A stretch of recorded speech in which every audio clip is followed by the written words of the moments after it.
ñu ngi ci kaw autopont bu Cambérène bi croisement Cambérène ñëpp xamee ko ay embouteillage yu jéggi dayo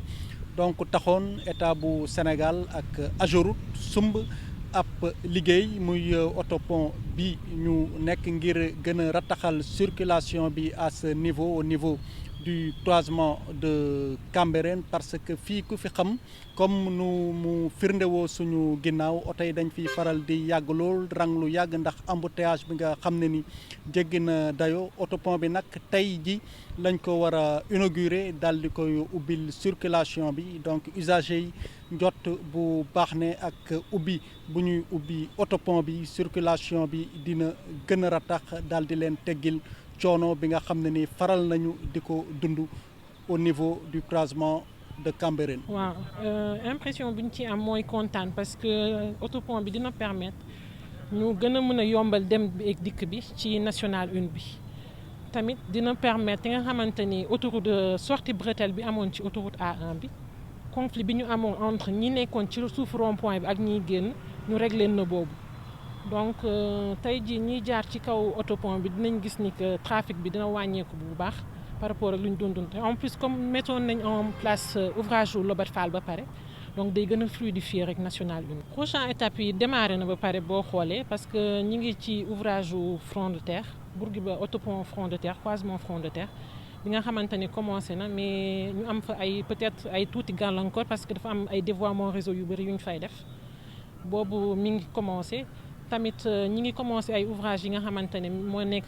Diamniadio comme ouvrage u terre bi ak ouvrage bi nga xamante ne mooy nekk ci national 1. Bonjour, Thomas Rivalta, chef de projet pour Matière Sénégal. Nous sommes réunis aujourd'hui effectivement pour la mise en service du pont de Cambérène,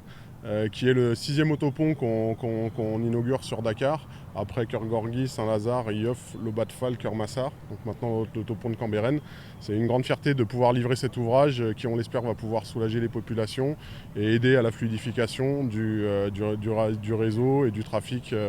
pour Dakar et la région de Dakar.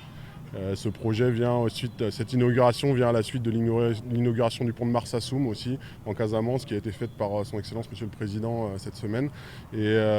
effectivement c'est une grande fierté de pouvoir mettre à disposition cet ouvrage que nous avons démarré en février de l'année dernière et que nous allons pouvoir mettre en service maintenant pour pouvoir participer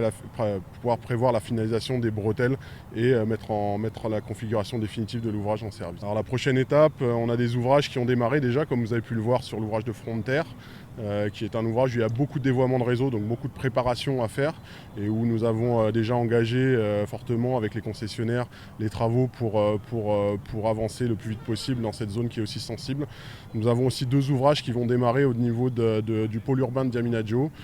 qui sont des ouvrages qui vont permettre d'interconnecter la ville de Diamniadio avec la route nationale 1, donc un ouvrage qui va enjamber le TER au niveau de la gare de Diamniadio et un ouvrage qui va permettre la connexion entre la route nationale 1 et cette route qui traverse Diamniadio. Ce sont les prochains ouvrages que nous allons démarrer et qui ont pour objectif d'être finis au milieu de l'année prochaine. Alors on est sur une technologie qui s'appelle une technologie Unibridge, donc c'est des ponts mixtes avec un tablier mixte métal-béton. La charpente métallique est constituée de poutres qui sont des poutres qui s'assemblent mécaniquement, donc sur lesquelles on n'a pas de soudure à refaire et qui sont en termes de durabilité beaucoup plus pérennes parce que justement l'entretien est beaucoup plus allégé. En parallèle de ça, on a travaillé aussi à un transfert technologique de nos équipes sur toute la partie préfabrication béton, puisqu'en effet, toutes les préfabrications qui sont faites dans une usine qu'on a montée à Diamniadio, où nous avons des collaborateurs sénégalais qui effectuent toute cette préfabrication et qui permet d'anticiper toutes ces tâches pour pouvoir avoir une durée d'impact sur le terrain qui est la plus courte possible. Donc c'est ces 2 technologies principalement que nous avons utilisées et nous sommes aussi appuyés sur le savoir-faire des entreprises sénégalaises qui travaillent ici, en particulier je pense à l'entreprise Gravupub, je pense à l'entreprise DMI, je pense à l'entreprise globale qui nous aide sur les tâches comme l'éclairage public, comme l'habillage, comme les garde-corps, où on essaye vraiment de travailler conjointement avec le tissu socio-économique et les acteurs sénégalais. Les ponts sont calculés sur 100 ans. Donc c'est une durée de vie de 100 ans avec un entretien qui doit se faire bien entendu, puisque de toute façon il y a besoin d'un entretien régulier, mais c'est un entretien qui est vraiment allégé par rapport à ce qu'on peut avoir sur d'autres types d'ouvrages. En termes de caractéristiques techniques de l'ouvrage, on est sur un ouvrage 2 fois 2 voies, donc 2 voies d'un côté, 2 fois de l'autre. La longueur de brèche de l'ouvrage fait 200 mètres linéaires, et ensuite il y a 2 rampes qui font à peu près 100 mètres de chaque côté qui viennent raccorder sur la route existante. Cet ouvrage a la particularité d'être un ouvrage courbe avec une double courbure qui a été calculée pour garantir un confort de conduite et une sécurité maximale. ok Kali ginnaaw bu ñu la nuyoo yan kàddu ngay mën a sànni ci li xew tey muy ouverture autopont bu Cambérène.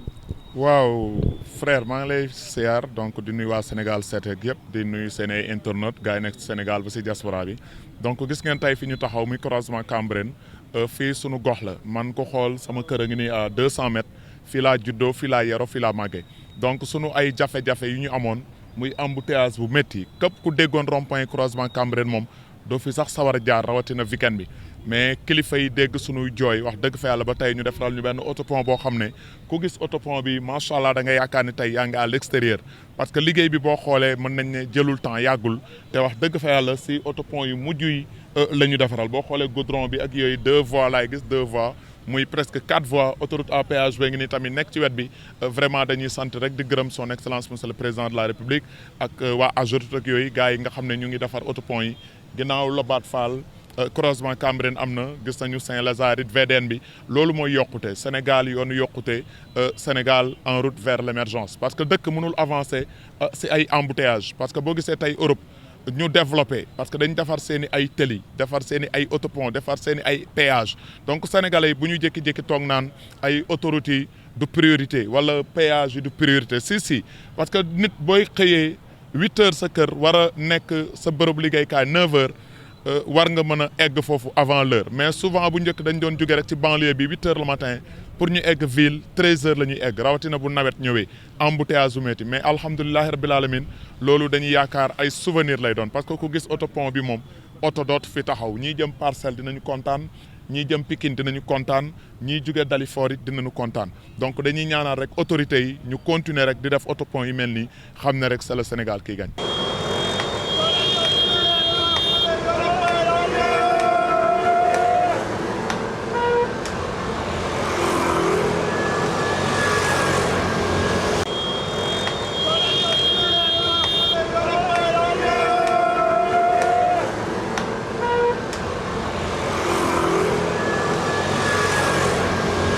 tey moom bisu mbégte la vraiment lii depuis 1960 ñu ngi ko bëggoon mën nu fexe ba am ko soo jógee Maris pour nga dem Pikine da ngay fay toog lu yàgg.